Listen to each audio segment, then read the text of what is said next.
नमस्कार दोस्तों, मैं हूं मनोज कुमार गुप्ता। आप देख रहे हैं मेरे चैनल को जिसका नाम है रेगुलर क्लासेस फॉर अकाउंट। और काफ़ी दिन हो चुके हैं, 1 महीने से ऊपर हो गया, वीडियो नहीं आई है।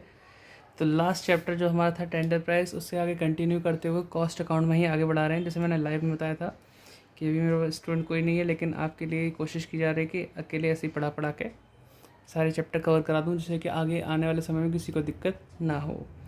तो चैप्टर स्टार्ट होने वाला है हमारा reconciliation of cost account with financial accounts. ठीक है, ये वाला हमारा चैप्टर होगा स्टार्ट। और हिंदी वाली बुक इस समय मेरे पास है। वैसे तो मैंने मंगवा ली इंग्लिश वाली भी, लेकिन हिंदी वाली से मैं ये चाहूँगा कि आप अच्छे से समझ जाएं, बातों को क्लियर कर लें कि कैसे कैसे होना होता है। जिनके पास हिंदी वाली है तो ठीक है, जिनके पास इंग्लिश वाली है वो भी अपनी बुक सामने रख के अगर पढ़ेंगे तो same to same English to Hindi, Hindi to English ही हो रहा है और कुछ नहीं है। मैं ओवरव्यू दूंगा, ज़्यादा डीपली नहीं जाऊँगा। उसके लिए आप अपनी किताब में जाके पढ़ेंगे ढंग से, 2-4 दिन अच्छे से पढ़ेंगे तो ही होगा। ऐसा नहीं कि एक वीडियो पढ़ ली और हो गया काम, नहीं, आपको ढंग से पढ़ना पड़ेगा। तो इस वाले चैप्टर में होता क्या है कि रिकॉन्सिलेशन करना होता है, कि समाधान करना होता है। जब कॉस्ट अकाउंट और फाइनेंशियल अकाउंट को हम प्रिपेयर करते हैं, दोनों के अगर प्रॉफिट में डिफरेंस आया है तो क्यों आया, किस लिए आया, कैसे आया, उसको जब मिलान करते हैं तो मिलान करने वाली चीज़ को ही हम कहते हैं रिकॉन्सिलेशन। ठीक है, तो ऐसा होता क्यों है, जो कि इस बुक में लिखा हुआ है, इसको हम पढ़ते हैं, थोड़ा सा आपको इंग्लिश में ट्रांसलेट करने की कोशिश करेंगे। इसमें लिखा है, एक निर्माणी संस्था द्वारा लागत और वित्तीय व्यवहारों के लेखांकन हेतु एकीकृत लेखा पद्धति, इंटीग्रेटेड अकाउंटिंग सिस्टम, या फिर पृथक लेखा पद्धति, सेपरेट अकाउंटिंग सिस्टम को अपनाया जाता है। तो निर्माणी यानी मैन्युफैक्चरिंग जो इंस्टीट्यूशन होती है, संस्था होती है, तो वो अपने अकाउंट को रखने के लिए कोई भी लागत वित्तीय व्यवहारों के लेखांकन हेतु कोई भी पद्धति अपना सकती है। जब बोला जाता है कि इंटीग्रेटेड अगर उसने अपनाई है तो इंटीग्रेटेड में होता है, यानी कि एकीकृत लेखा पद्धति के अंतर्गत लागत और वित्तीय संबंधी दोनों ही प्रकार के लेखों के लिए एक ही लेखा पुस्तक रखी जाती है। मतलब दोनों की हम जो अकाउंटिंग मतलब जो होता है, मतलब ट्रांजेक्शन तो एक ही बुक्स में रिकॉर्ड कर लेते हैं। इंटीग्रेटेड में तो ऐसा बोला गया है, फाइनेंशियल भी और कॉस्ट अकाउंट वाली भी। लेकिन जो सेपरेट अकाउंटिंग सिस्टम होता है उसमें क्या है, अलग अलग रखना पड़ता है। तो जब हम एक ही बुक में रखते हैं तो वहाँ तो हमें मिलान करने की ज़रूरत नहीं पड़ती, सेम टू सेम हमारा आंसर आ जाता है ना, इसमें लिखा भी है। अतः इस पद्धति के अंतर्गत लागत लेखों वित्तीय लेखों के मिलान की आवश्यकता नहीं होती, परंतु जिन संस्थाओं में लागत और वित्तीय मदों का लेखा करने हेतु अलग अलग पुस्तकें रखी जाती हैं, मतलब अलग अलग बुक्स रखी जाती हैं, वहाँ पर मिलान की आवश्यकता का अनुभव होता ही होता है। ठीक है, वहाँ हमारा प्रॉफिट नहीं मिलता, उसे मैच करो, ये सब सोचो क्यों ऐसा हुआ, किस कारण से हुआ, है ना, इनका जवाब देते रहो। तो उसी को जवाब ढूंढने के लिए हम रिकॉन्सिलेशन चैप्टर पढ़ रहे हैं कि किन कारणों से होता है। अब थोड़ा सा आगे बढ़ते हैं, बाकी अब से पढ़ना पूरा पूरा। इसमें लिखा है, लागत लेखों वित्तीय लेखों द्वारा प्रदर्शित परिणाम के अंतर कारण, मतलब वो कारण क्या हैं जिनके कारण हमारा प्रॉफिट डिफ्रेंशिएट हुआ है। पहला, डायरेक्ट मतलब डिफरेंस इन डायरेक्ट एक्सपेंसेस, प्रत्यक्ष व्ययों में अंतर। अब प्रत्यक्ष व्यय डायरेक्ट एक्सपेंसेस जो होते हैं मोस्टली हम दोनों ही में सेम लिखते हैं। जो अमाउंट हमारी कॉस्ट में होती है वही हमारी फाइनेंशियल अकाउंट में भी लिखी जाती है, डायरेक्ट एक्सपेंसेस की। लेकिन गलती कब हो जाती है, जब हम लिखने में गलती करते हैं। अमाउंट तो सेम ही डाली जाती है, लेकिन लिखने में गलती करती है, कहीं हमने 200 लिख दी, वहाँ पे हमने 400 लिख दी, और हमारे अकाउंटेंट से गलती हुई है, उस गलती के कारण हमारा प्रॉफिट सेम नहीं आएगा। नहीं आएगा तो फिर ढूंढा जाएगा, तो हम ऐसी रिकॉन्सिलेशन स्टेटमेंट बनाएंगे।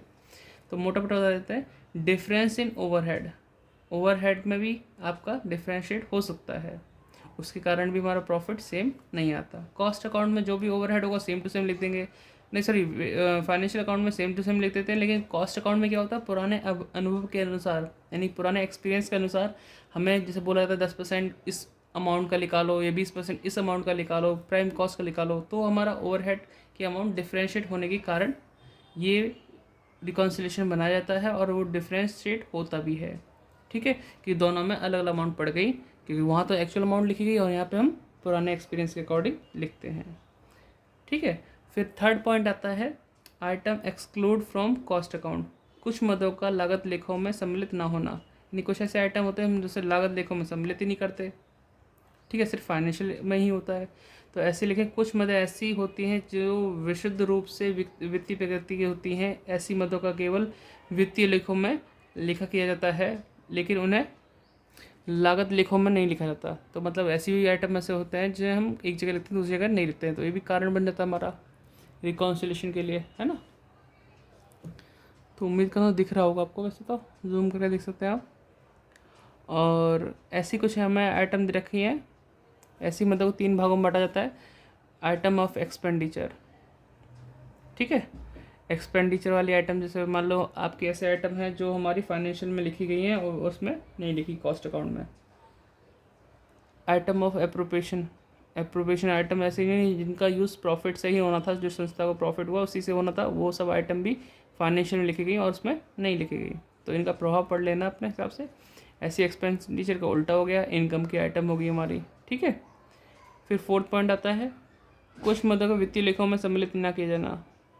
अभी जैसे यहाँ पे था कि कॉस्ट अकाउंट में सम्मिलित न किया जाना, कि हमने फाइनेंशियल में लिखा लेकिन हमने कॉस्ट पर नहीं लिखा, ऐसी कुछ यहाँ पे है 4th पॉइंट में कि भाई हमने वित्तीय में कॉस्ट अकाउंट में तो लिख दिया लेकिन फाइनेंशियल अकाउंट में उन चीज़ों का यूज़ नहीं किया गया, तो उन कारण भी हमारा डिफ्रेंशिएट हो जाता है, दोनों का प्रॉफिट सेम नहीं आता, फिर उसको मैच करने के लिए रिकॉन्सिलेशन बनाना पड़ता है, ठीक है। थोड़ा थोड़ा ऐसे ही बता रहा हूँ, हाँ, क्योंकि इंट्रोडक्शन वीडियो है तो उसमें आपको पूरी चीज़ पता होनी चाहिए, है ना। तो आप आधे अधूरे ज्ञान को लेकर आगे नहीं बढ़ पाओगे, बाकी से पढ़ना पूरा ढंग से। अगली वीडियो में शायद मैं टाइम दूँ कि इसलिए आप पहले से पूरा पढ़ लो ढंग से, जो भी बच्चा जब भी पढ़ रहा है। और बाकी डिस्क्रिप्शन में कुछ लिखा है तो पढ़ लेना, चैनल को सपोर्ट करना चाहो तो कर सकते हो, ठीक है। अब इसमें दे रखा है difference in method of charging depreciation. कई बार हो जाता है कि हमारी जो डेप्रिसिएशन निकालने के मेथड होते हैं चेंज होते हैं, कोई SLM लगाता है, कोई आपका WDV लगाता है, तो उनसे भी अमाउंट चेंज हो जाती हैं, तो उस कारण से भी ये कारण माना जाता है कि हाँ हमारी अमाउंट चेंज कर सकता है ये, अगर हम अलग अलग मेथड यूज़ करेंगे। अब ये लिखा लास्ट पॉइंट, ये 6 पॉइंट है, स्कंद के मूल्यांकन मतलब स्टॉक की वैल्यूएशन में भी चेंजेस आना, कि हम कॉस्ट अकाउंट में अलग लिख रहे हैं, इसमें अलग लिख रहे हैं, जैसे कि हमारी इसकी लागत की, इसमें लिखा लागत लेखों में अंतिम स्कंद का मूल्यांकन सदैव लागत मूल्य पे किया जाता है। इसमें बोला है लागत लेखों में यानी कॉस्ट अकाउंट में अंतिम स्कंद का मूल्यांकन यानी क्लोजिंग स्टॉक ऑफ वैल्यूएशन कैसे किया जाता है, लागत मूल्य पे किया जाता है, जैसे कि LIFO, FIFO, HIFO, average price method, है ना, से किया जाता है। जबकि वित्तीय लेखों में स्कंद का मूल्यांकन लागत और बाजार मूल्य में जो भी कम होता है उस पर किया जाता है। ये तो आपको पता होगा, 12th में पढ़ा होगा कि फाइनेंशियल अकाउंट के अंदर हम देखते हैं कॉस्ट अकाउंट मतलब क्लोजिंग स्टॉक की वैल्यूएशन कैसे की जाएगी, जो भी प्राइस कम हो, चाहे कॉस्ट प्राइस या फिर मार्केट प्राइस, ठीक है, उस पर किया जाता है। लेकिन हमारा जो है कॉस्ट अकाउंट के अंदर हम लागत लेखों पे ही, लागत मूल्य पे ही करते हैं उसे। इस प्रकार से भी हमारे पास डिफ्रेंशिएट हो जाता है प्रॉफिट, ठीक है। आप जो अगर हिंदी वाले तो पूरा पढ़ सकते हैं, अगर बुक नहीं है तो इस वीडियो के माध्यम से भी पढ़ सकते हैं। तो सेटअप को घर पे लगाया गया है, घर पे आपको पढ़ाया जा रहा है। वैसे तो थ्योरी में पढ़ने के लिए ये भी है कि भाई लागत लेखों द्वारा प्रदर्शित परिणामों का की वित्तीय लेखों द्वारा प्रदर्शित परिणामों से मिलान की प्रक्रिया कैसे कैसे प्रक्रिया होती है, अंतर के कारण ज्ञात करते हैं, है ना। बहुत सारे कारण होते हैं क्यों क्यों हुआ ऐसा, वो आपको पढ़ना पड़ेगा खुद से, बुक से पढ़ना, चाहे इंग्लिश वाले इंग्लिश से पढ़े, हिंदी वाले हिंदी से पढ़े, ठीक है। और कि रिकॉन्सिलेशन स्टेटमेंट कैसे बनाया जाता है, उद्देश्य क्या होता है, लेकिन तैयार करने की प्रक्रिया यहाँ पे दे रखी है। आपको मैं चाहूँगा कि आप इसे ज़रूर पढ़ें, ध्यान से पढ़ें ये सारी चीज़ें, अगर आपको दिख रही हैं तो। नहीं दिख रही तो पढ़ के सुनाते हैं, दिखना तो चाहिए वैसे, है ना। थोड़ा सा नीचे कर देते हैं स्टैंड को, अब सही से दिखेगा, ये ज़रूरी है। यहाँ लिखा हुआ है सर्वप्रथम लागत लेखों द्वारा प्रदर्शित परिणामों को आधार मानिए। तो अगर आपको कोई रिकॉन्सिलेशन बनाना है तो वहाँ पे प्रॉफिट 2 तरीके के मिल सकते हैं, या तो ज्ञात होंगे या तो ज्ञात करने पड़ेंगे, ऐसा भी चक्कर है। अगर ज्ञात हैं दोनों ही प्रॉफिट पता है आपको, कॉस्ट का भी और फाइनेंशियल का भी, तो आप सबसे पहले कॉस्ट को आधार मान के चलिए, ठीक है। मानने को फाइनेंशियली मान सकते हो लेकिन कॉस्ट को मानिए, जिससे कि आसानी से आप कर सकते हैं। इसमें लिखा है सर्वप्रथम लागत लेखों द्वारा प्रदर्शित परिणाम को आधार मानिए। यद्यपि वित्तीय लेखों के लाभ को आधार मानकर इसे लागत लेखों द्वारा प्रदर्शित लाभ से भी मिलान किया जा सकता है, किंतु अच्छा यही है कि लागत लेखों द्वारा प्रदर्शित लाभ को आधार माना जाए, ऐसा वो खुद मान रहे हैं बुक वाले, ठीक है। फिर इसके बाद सेकंड पॉइंट, इसके बाद अंतर के प्रत्येक कारण से लागत लेखों के परिणाम पर पड़ने वाले प्रभाव। मतलब कहने का इसका मतलब ये है कि हम जब इसके बाद अंतर के कारण जान लेंगे, भाई अंतर के कारण क्या है वो जान लेंगे, और उन कारण से जो कॉस्ट अकाउंट का प्रॉफिट बढ़ेगा या घटेगा, ठीक है, ये पता करना होगा बढ़ेगा या घटेगा के अनुसार वित्तीय लेखों के परिणाम को ज्ञात करने के लिए अंतर की राशि की लागत को लागत लेखों में जोड़ देंगे या घटा देंगे। बता दिया है कि भाई जो भी डिफरेंस आया है, अंतर का कारण है, जो अमाउंट है, अब उससे या तो प्रॉफिट होगा या लॉस होगा, या तो उसको जोड़ेंगे या घटाएंगे, तो उसी के बारे में बात किया कि करना क्या होगा। तो इसमें लिखा है साफ साफ, यहाँ से लिखा है ना, इस लाइन से, ये नया पेन है, हाँ, तो यहाँ से यदि अंतर के कारण लागत लेखों का लाभ बढ़ता है तो वित्तीय लेखों का लाभ ज्ञात करने के लिए अंतर की राशि को लागत लेखों के लाभ प्रदर्शित लाभ पर से घटा देंगे। अब इसको मतलब समझाता हूँ नॉर्मल भाषा में। यदि जो भी डिफरेंस हमारे सामने है किसी भी चीज़ के कारण हुआ हो, ठीक है, उससे अगर कॉस्ट अकाउंट का प्रॉफिट बढ़ता है, कोई चीज़ आपके सामने बढ़ गई, ठीक है, एक अमाउंट को डालने से आपकी चीज़ बढ़ गई, अब बढ़ तो चुकी है, बराबर लाना लेवल में क्या करना पड़ेगा, कम करना पड़ेगा। तो सीधी बात है, किसी भी डिफरेंस वाले कारण से अगर आपका कोई भी लागत लेखा मतलब कॉस्ट अकाउंट का प्रॉफिट बढ़ता है, अब बढ़ता है तो आपको क्या करना पड़ेगा, उस अमाउंट से घटाना पड़ेगा इक्वल करने के लिए, मतलब मिलान करने के लिए।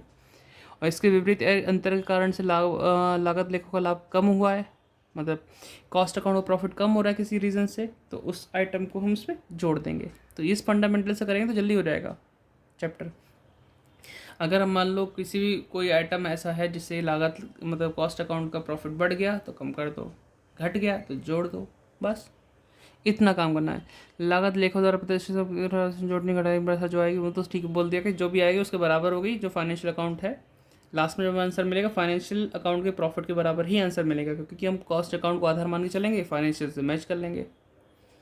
अब इसके सामान्य नियम, भाई साहब सामान्य नियम है तो ऐसे, लेकिन आपको समझना पड़ेगा, ठीक है। तो पहला पॉइंट पाते हैं, लागत लेखों में कम चार्ज किए गए व्यय के अंतर की राशि को कम करेंगे या घटाएंगे, जबकि अधिक चार्ज किए गए व्यय की राशि को जोड़ देंगे।